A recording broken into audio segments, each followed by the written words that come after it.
The US Constitution gives a lot of power to the federal government, but it's supposed to be a democracy, right? The people rule, popular sovereignty, all of that stuff. So the real question becomes, who influences the government, and how do they do that?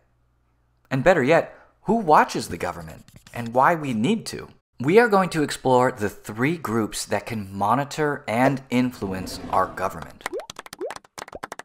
The first group consists of individuals. That's us as singular people. The second group is the media, which is all forms of mass communication. And the third group is political interest groups.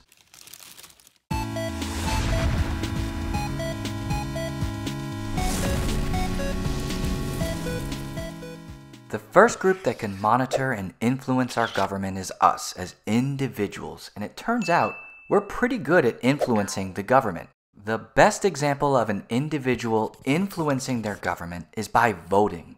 We are a representative democracy here in the United States, and that means that the people get to vote for representatives in our government to make changes that we want to see. This is a way in which every American can put their hand on the wheel and help steer the country in the direction we all want to go in.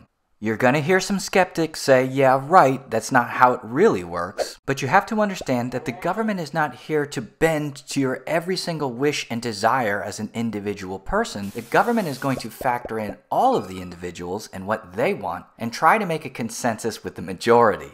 Okay, enough about all that. If you feel like your vote is not influencing the government, then one thing that you can do is petition the government, which is gathering up enough signatures to complain about one particular issue that you have with the government. In this way, we can show we are not happy with the direction that our government is taking or the representatives we voted into office are taking, and hopefully they'll be influenced to make the changes we're asking for. Now, again, we can protest. This is another great way in which we influence our government. The squeaky wheel gets the grease, right? If we don't complain, the government's going to think that everything is peaches and cream and that everybody is happy, but by protesting, we can let them know that we are unhappy with what is going on.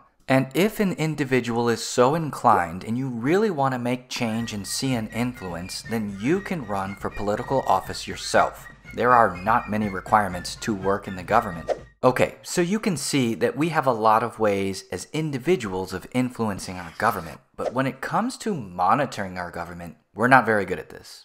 Think about your plans for the rest of today, or for the rest of this week. I mean, is anybody going to watch the government on their free time? One of the reasons why individuals cannot really monitor the government is because we're busy. We have our jobs. We've got things that we need to do. We got to make money and pay the bills. You're a student. You've got to study. And when we get home, we got to take care of the house. There's chores and things to do. Busy, busy, busy. It's not really our thing to watch the government. I don't have the time and neither do you. But luckily for us, there is a group that is very dedicated to watching the government. Which brings us to our second group, which is the media. And now media means mass communication. And this can include broadcasting, publishing, or the internet. The media doesn't just watch our government, they can also influence the government. So let's go over the ways in which they can do this. The biggest way the media influences our government is by bringing public attention to issues by acting as gatekeeper. This term means exactly what you're thinking. The media as gatekeeper has to decide which stories to tell. There is simply too much news for them to report on every single story. When the media decides that this is the issue or this is the story that they're going to focus on, it brings it to the public attention and gets us to care about it as individuals. Another name for gatekeeping can be agenda setting. You might see that on your test instead of gatekeeping. So the real question is, how does the media decide on what stories to tell us and which ones not to? And unfortunately, media is a business. Media news stations and websites make their money by advertising. And if nobody's watching the news, then the advertisers aren't going to pay them. By the way, this video is now sponsored. So they're going to think about a story in which more people will want to watch so that they can make more money. This isn't always super helpful for us as individuals who really want to know what's happening in our government and around the world. Another factor in media gatekeeping is bias, and the word bias means prejudice in favor of or against one thing, usually in an unfair way. What might a media news station be in favor of over another thing? Can't think of anything? Probably has to do with politics, right? Democrats or Republicans. Yes, the media has favorites, and yes, they're going to play those favorites, which means they're going to report on stories where their politician is being really great, and they're not going to tell you stories about them being not so great. No way! Okay, forget about that. Let's talk about what the media is really good at doing, and that's monitoring the government by acting as a watchdog.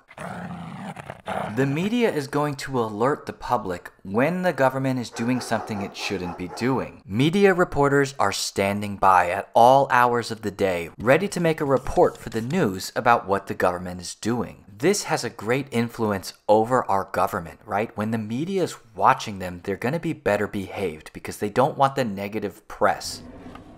And finally, the last group that can influence and monitor the government is known as an interest group.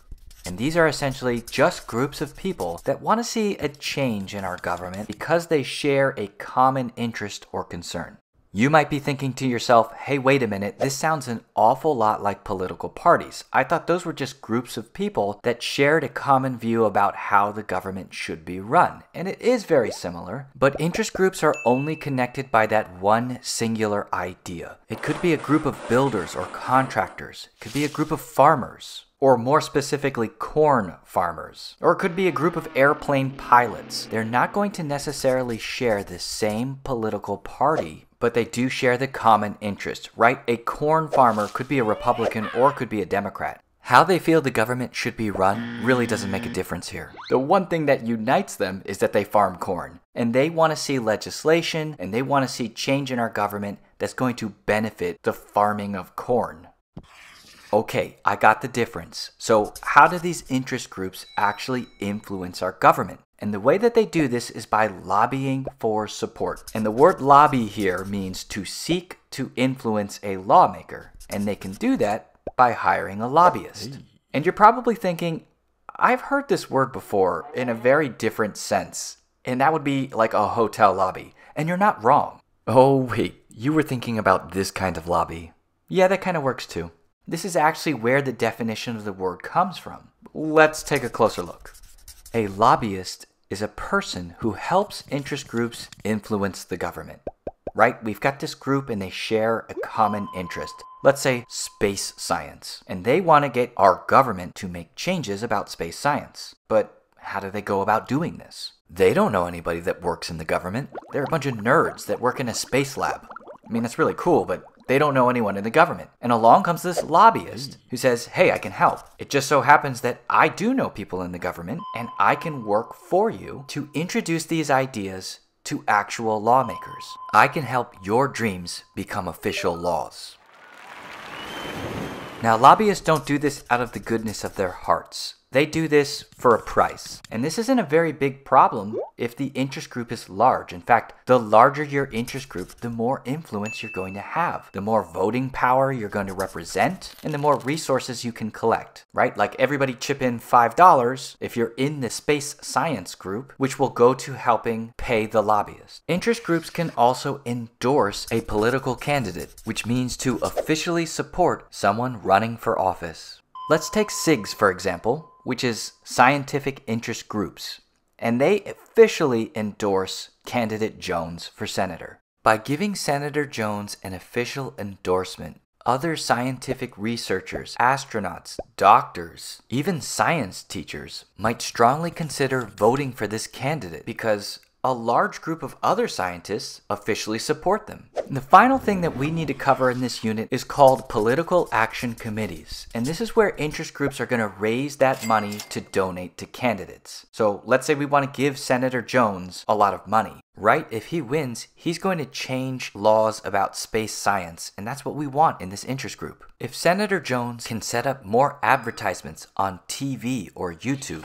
if he can tour the state or the country to speak to people about what he's going to do, if he can hire more staff members to help him in his campaign, if he can set up his website and social media, he will be more likely to win. Interest groups must set up a political action committee in order to donate money to a candidate. And this is so the government can follow and track where that money is going, and we can make sure interest groups are following the strict rules about donating to candidates. We don't want these candidates buying million-dollar mansions with their donations. We want to make sure that they're using them for their election campaigns, for advertising, and those kinds of things. And in this way, we can track every penny for which groups donated and how much. So there you have it, the 3 groups that can influence and monitor the government. The first group includes individuals, the second group is the media, and the third and final group are interest groups. Okay, that's it for now. Thanks so much for sticking to the end of my video. I hope you enjoyed it. I hope you learned something. We'll make more videos soon.